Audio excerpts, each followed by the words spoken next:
નમસ્કાર વિદ્યાર્થી મિત્રો, હું પૂર્વી એસ પટેલ.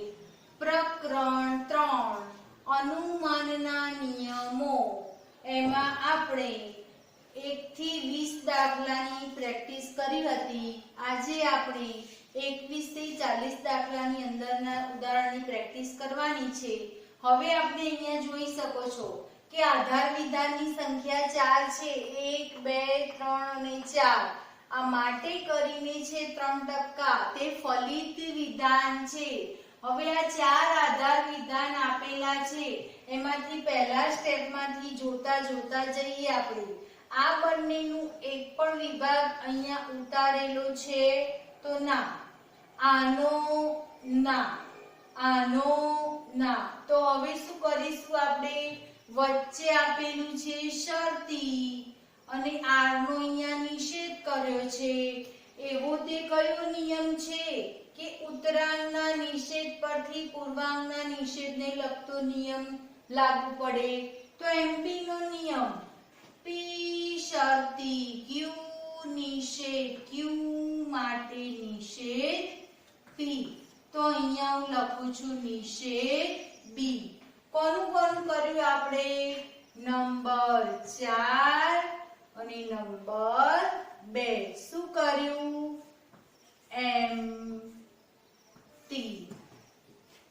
હવે તમે જોઈ શકો છો કે જે ભાગ આપણે ઉતારેલો છે બી એટલે કે નિષેધ બી, તો અહીંયા તમે જોઈ શકો છો વિકલ્પન કરીને બી આપેલો છે. તો અહીંયા વિકલ્પન આપેલો છે, અહીંયા એકનો નિષેધ કર્યો, તો કયો નિયમ લાગુ પડશે? ડીએસ નો નિયમ લાગુ પડશે. પી વિકલ્પન, ક્યુ નિષેધ, ક્યુ માટે પી. તો અહીંયા હું લખું છું કે શરતી પી. કોનો કર્યો? Number 3, number 5, DS. એટલે કે અહીંયા બંનેમાંથી એકનો નિષેધ જોવા મળ્યો છે. હવે એમ આપણે ઉતારતું નહીં જવાનું, ત્યાં આગળ જોવાનું બરાબર કે કયા પ્રકારનું વિધાન લાવવાનું છે. અહીંયા કે શરતી પી છે અને અહીંયા નિષેધ કે શરતી પી છે. તો આપણે જોઈશું કે આ જે ઉતારેલું છે એમાં આ ભાગ ક્યાં આપેલો છે? તો અહીંયા આપેલો છે, અહીંયા આપેલો છે. અહીંયા શરતીનો આપણે પણ અહીંયા ઓટોમેટિક લાગુ પડતો નથી, એટલે બુદ્ધિ વાપરવાની છે અહીંયા કે આગળ નિષેધ આવવો જોઈએ. તો અહીંયા નિષેધ બી છે, તો અહીંયા બી છે, તો વચ્ચે વિકલ્પન છે, તો કયો નિયમ લાગુ પડશે? ડીએસ નો નિયમ લાગુ પડશે. હવે ડીએસ નો નિયમ લાગુ પડવા માટે શું કરવું પડશે એ આપણે અહીંયા જોઈશું. અહીંયા વિકલ્પન નથી, અહીંયા શરતી છે, અહીંયા વિકલ્પન છે. તો હવે કયો નિયમ લાગુ પડશે? તો તમે જોઈ શકો છો કે નિયમ લાગુ પડવા માટે આપણે અહીંયા પી વિકલ્પન ક્યુ લઈએ, અહીંયા નિષેધ પી લઈએ. તો અહીંયા માટે કોને લેવો જોઈએ? નિષેધ કે શરતી પી. હવે તમે જોઈ શકો છો કે નિષેધ કે શરતી પી આવી ગયું છે, એટલે એક ભાગ આવી ગયો. હવે બીજા ભાગને લાવવાનો છે. તો તમે જે નિષેધ કે શરતી પી કર્યો, કોનો કર્યો? નંબર 3 અને નંબર 6 નો. શું કર્યો? અહીંયા ડીએસ કર્યો. હવે આપણે બી લાવવાનો છે, એકલો બી.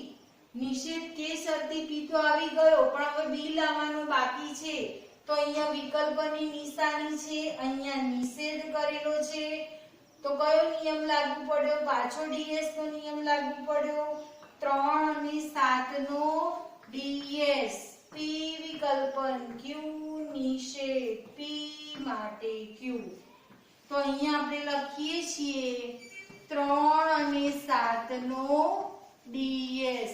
ક્યારેક એવું પણ બને છે કે કોઈક દાખલાની અંદર બે નિયમનો પણ ઉપયોગ થાય, એટલે ક્યાંક એવું પણ બની જાય કે બે નિયમનો ઉપયોગ કરી શકાય. બરોબર? તો બંનેમાંથી એકનો નિયમ ઉપયોગ કર્યો હોય તો પણ ચાલે. હવે આપણે લાવવાનું છે નિષેધ કે શરતી પી કૌંસ પૂરો સમુચ્ચય બી. તો તમે જોઈ શકો છો અહીંયા બી પણ આપેલો છે અને અહીંયા નિષેધ કૌંસમાં કે શરતી પી આપેલો છે. સમુચ્ચયની મદદથી એને શું કરવાનું છે? જોડવાનું છે. હવે એ જોડવાનું કામ કયો નિયમ કરશે? તો કંજક્શન. કોંજ એટલે જોડવું. તો અહીંયા 9મા નંબરના સ્ટેપમાં આપણે લખી શકીએ નિષેધ કે શરતી પી સમુચ્ચય બી. કોને કોને જોડ્યું? નંબર 7 અને નંબર 8. આ બંનેનો આપણે શું કર્યો? કોંજ કર્યો.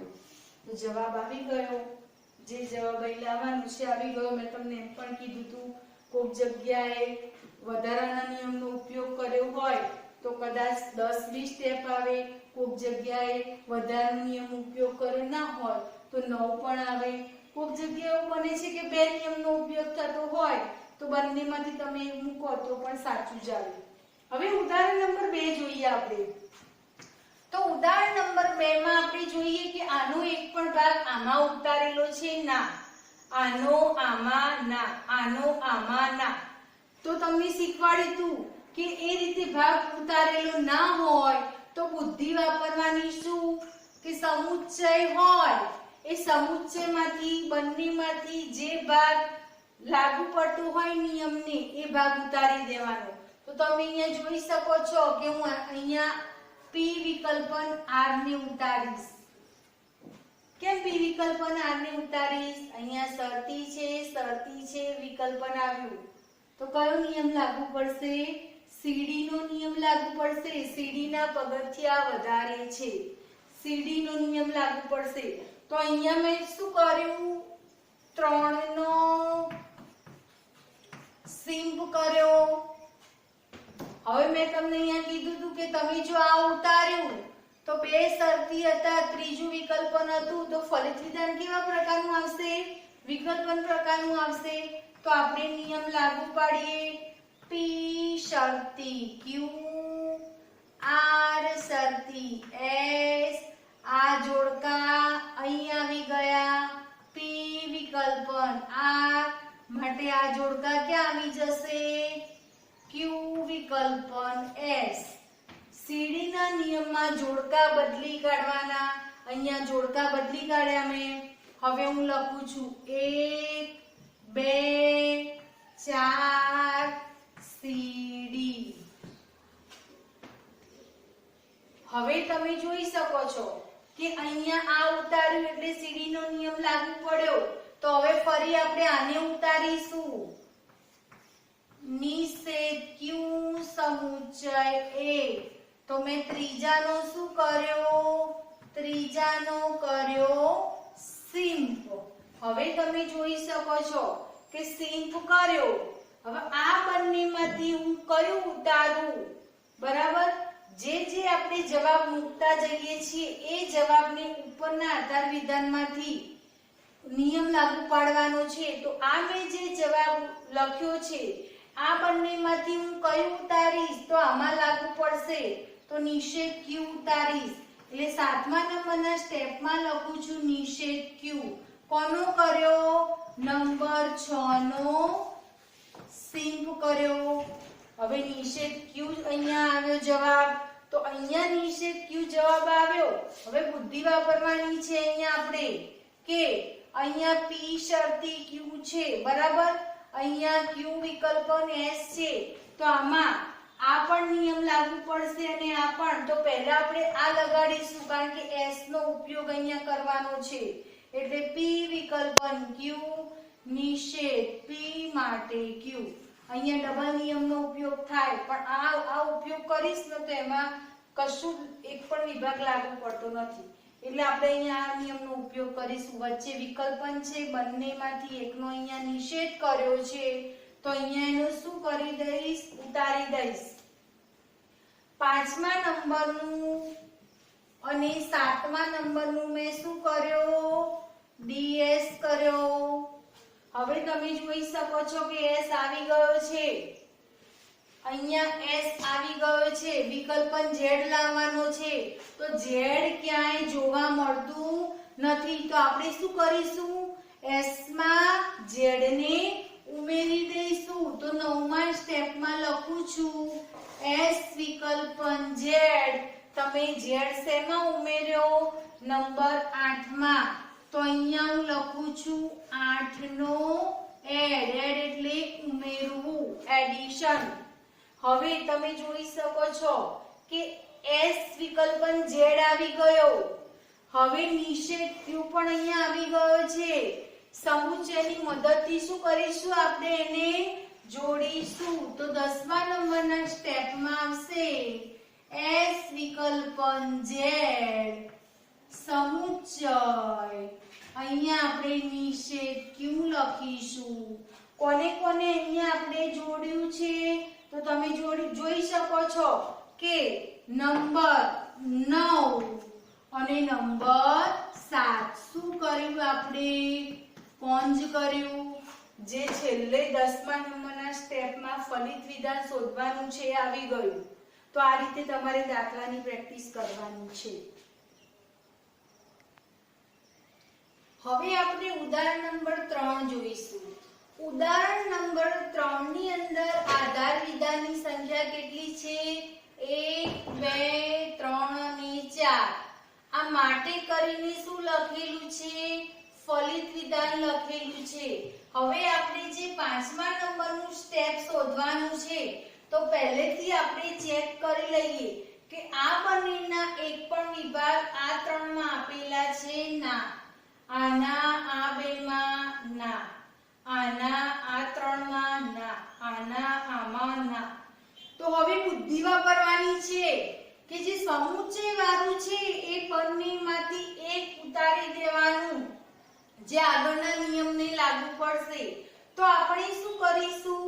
આ બંનેમાંથી એકને ઉતારીશું. તો પહેલા કોને ઉતારીશું?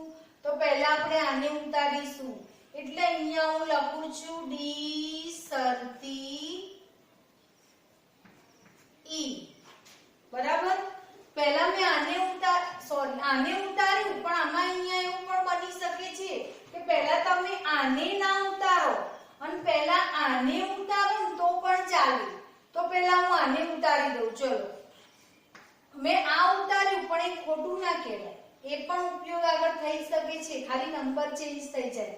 પણ પહેલા હું હવે આને ઉતારું છું, કારણ કે આપણે સ્ટેપ બાય સ્ટેપ ઉતારીશું ને તો દાખલાના જે આંકડા છે એ બદલાઈ નહીં જાય. આને ઉતારું તો પણ સાચું પડે, તો પણ બદલાઈ નહીં જાય. આને ઉતારું તો પણ સાચું પડે, તો આમાં આંકડા બદલાઈ જાય. એટલે બંનેમાંથી જે લાગુ પડશે, લાગુ તો બંને પડે છે, પણ પહેલા આપણે આને લઈશું, કારણ કે પહેલું પગથિયું પહેલા ચડાય, ડાયરેક્ટ 5મું ચડવું નથી. તો આપણે પહેલા અહીંયા ઉતારીએ. તો મેં કોનો કર્યો? સિંપ. એકનો શું કર્યો? સિંપ કર્યો. P સમુચ્ચય Q માટે P. હવે આપણે તમે જોઈ શકો છો કે આ મેં જે ઉતાર્યું આ એક પણ વિભાગમાં આપેલું છે ખરા? તો ના. તો હવે બુદ્ધિ શું વાપરવાની? આને આપણે ઉતારી લઈશું. તો અહીંયા મેં લખ્યું છે D શરતી F P સમુચ્ચય Q માટે Q. તો શું કર્યું મેં? એકનો સિંપ કર્યો. હવે આપણે શું કરીશું? આ બંનેનું તો સિંપ કરી દીધું. અહીંયા શરતી આવી ગયું, અહીંયા શરતી આવી ગયું, અહીંયા આપેલું છે વિકલ્પન આપેલું છે. તો આ બંનેમાંથી આપણે કોને ઉતારીશું? આને ઉતારીશું. કેમ આને ઉતારીશું? કારણ કે અહીં બે શરતી વિધાન છે, અહીંયા ત્રીજું વિકલ્પન છે, એટલે આપણે આને ઉતારીશું ને તો ક્યાંક સીડી નો નિયમ લાગુ પડશે. એટલે અહીંયા હું લખું છું A વિકલ્પન D. એટલે મેં કોનું સિંપ કર્યું? નંબર 2 નું સિંપ. તો તમે જોઈ શકો છો અહીંયા P સમુચ્ચય Q માટે Q. હવે આપણે જે આ લાવ્યા છીએ એ જ જવાબનું આપણે આગળની રકમમાં જોતું રહેવાનું. જે જવાબ આવ્યો એ આગળની રકમમાં શોધશો. આમાં ઉપરથી નીચે જોવાની જરૂર નથી. પહેલા જ શરૂઆતમાં જ ખાલી ઉપરથી નીચેના વિભાગો જોવાના. અહીંયા આપણે જે જવાબ આવ્યો છે એમાં આપણે આગળના વિભાગોમાંથી જોઈશું. તો તમે જોઈ શકો છો અહીંયા કે અહીંયા શરતી આપેલું છે, અહીંયા શરતી આપેલું છે, અહીંયા વિકલ્પન આપેલું છે, આ બંને જોડકા અહીંયા આવી ગયા તો અહીંયા કયા જોડકા લાવીશું? આ બંને જોડકા લાવીશું. સ્ટેપ વધારે છે તો કયો નિયમ? સીડી નો નિયમ. P શરતી Q, R શરતી S, જોડકા બદલી કાઢો. P વિકલ્પન R માટે Q વિકલ્પન S. બરાબર? એટલે E અને F અહીંયા આવી ગયા. કોનું કોનું કર્યું? નંબર 5, નંબર 6, નંબર 7 એનું મેં કર્યું છે સીડી. હવે આપણે લાવવાનો છે શું જવાબમાં? ડી લાવવાનો છે. તો તમે જોઈ શકો છો કે ડી લાવવાનો હોય તો આપણે અહીંયા કયો લાગુ પાડીશું? તો તમે જોઈ શકો છો કે અહીંયા શરતી વિધાન છે, અહીંયા એક ઉતારેલું છે. પૂર્વાંકનો સ્વીકાર કર્યો તો અહીંયા કોનો સ્વીકાર કરીશું? ઉતરાણનો. P શરતી Q, P માટે Q. તો 9 માં લખું છું B વિકલ્પન D. કોનો કોનો કર્યો? Number 3, number 8. શું કર્યું આપણે? એનો MP કર્યો. હવે ડી લાવવાનો છે, જોતું જવાનું. અહીંયા વિકલ્પ બનાવ્યું. આ બંનેમાંથી અહીંયાનો નિષેધ કર્યો છે તો હું કયું ઉતારી દઈશ? ડી ઉતારી દઈશ. P વિકલ્પન Q નિષેધ P માટે Q. તો 10મા સ્ટેપમાં હું લખું છું ડી. કોનો કોનો કર્યો? Number 9, number 4. શું કર્યું મેં અહીંયા? નંબર 9 અને 4 નો ડીએસ કર્યો. તો તમે જોઈ શકો છો ડી એ ફલિત વિધાન આવી ગયું. તો આ રીતે જે જવાબ આવતો જાય એ જવાબનું સ્ટેપ આગળ કયા નિયમને લાગુ પડે છે એ ચેક કરતા જવાનું. હવે તમે અહીંયા જોઈ શકો છો કે આનો એક પણ વિભાગ આમાં આપેલો છે ખરા? ચેક કરતું જવાનું. તો નથી આપ્યો. આનો એક પણ વિભાગ અહીં આપેલો છે ખરા? તો નથી આપ્યો. હવે આમાં જુઓ, આમાં જુઓ, આમાં જુઓ. તો આપણે શું કરીશું? અહીંયા તમે જોઈ શકો છો કે આપણે કયો નિયમનો ઉપયોગ કરીશું? તો આ એ વિકલ્પન બી છે, ક્યાંક આપેલું છે ખરા? તો તમે જોઈ શકો છો કે આ અહીંયા આપેલું છે. વચ્ચે શું આવ્યું? શરતી આવ્યું. પૂર્વાંકનો અહીંયા શું કરવામાં આવ્યો છે? સ્વીકાર. અહીંયા ઉતરાંકનો સ્વીકાર કરીશું. તમે જોઈ શકો છો કે આધાર વિધાન 5 છે. 5 માંથી આ જે છે એ આગળ શોધવાનું છે. બરાબર? તો તમે જોઈ શકો છો અહીંયા P શરતી Q, P માટે Q. કયો નિયમ લાગુ પડ્યો? MP નો. કોનું કોનું કર્યું? 2 અને 5 નું મેં કર્યું છે MP. હવે તમે જોઈ શકો છો Q ક્યાં આપેલું છે? અહીંયા આપેલું છે. વચ્ચે કયું વિધાન આવ્યું? શરતી વિધાન આવ્યું. પૂર્વાંકનો અહીંયા શું કર્યો છે? સ્વીકાર કર્યો છે. તો અહીંયા આપણે કોનો સ્વીકાર કરીશું? ઉતરાંકનો સ્વીકાર કરીશું. તો અહીંયા P શરતી Q, P માટે Q.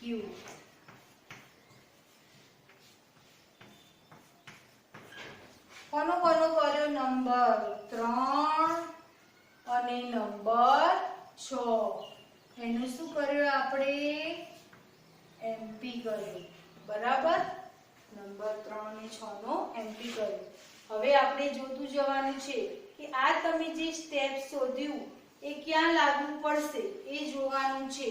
તો તમે જોઈ શકો છો અહીંયા શરતી આવ્યું, અહીંયા વિકલ્પન આવ્યું, અહીંયા શરતી આવ્યું. કયો નિયમ લાગુ પડશે?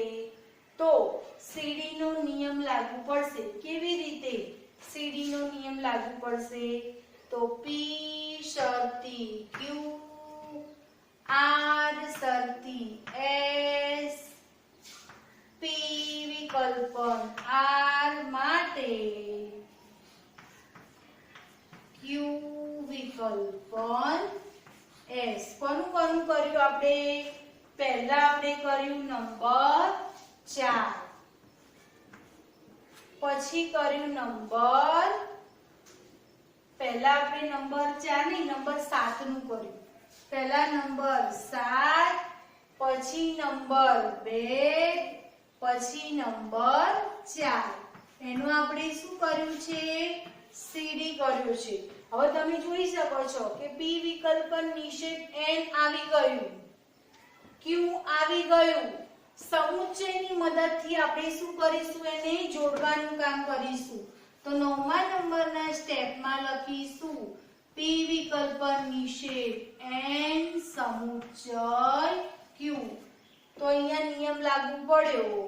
પી ક્યુ માટે પી સમુચ્ચય ક્યુ.